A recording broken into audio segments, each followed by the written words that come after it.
faly amin'ny foko manontolo aho manoloana nareo fa tsy mifankahita isika nandrisy ny efa taona ela ny ela ka dia mifanatry tava isika mianakavy androany satria niavatiana hono tsy mahalavy tany na avy samy nandalo ady sarotra ary tsika mianakavy tao ny heritsaina ny herim-po ary indrindra ny faharetana izay naseho anareo ka midera sy mankasitraka atsika ineny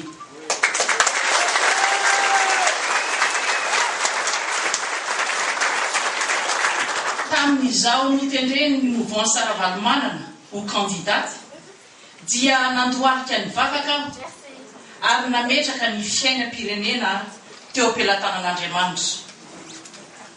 rehefa nitsangana aho dia nitafy hery ary nandray ny adidiko hoe inona no azoko atao amin'ny fireneko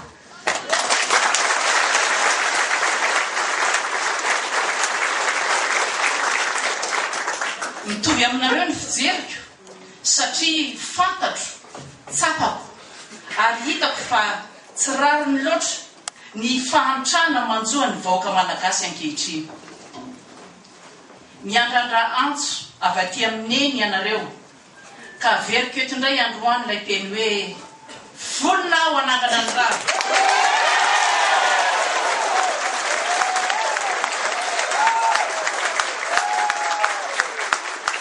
folreny no ny teny fo mangoraka amafisiko indray hoe volona ao anangana ny raha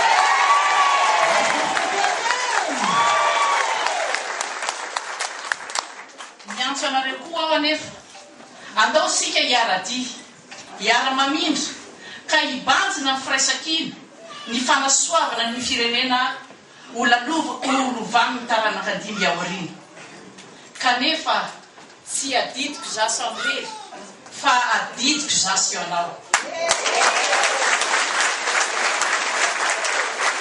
ko andao atambatra ny hery ary asehontsika amin'izao tontolo izao fa isika malagasy dia manana ny soatoavana dia ny fihavanana malagasy izany ko alao hery ary ry zanaky dada sineny ry malagasy firay tamin-drazana satria isika dia mandroso ary vonona izao sy anareo anohy ny ezaka vavita mba olova tsara ho amin'ny taranatsika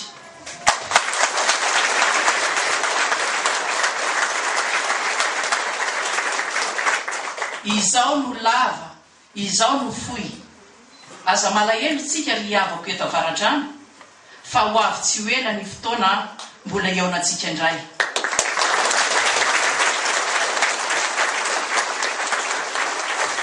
fomba atsika mandrakariva ny Andriamanitra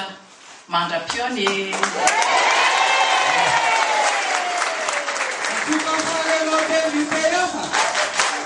Tuka fale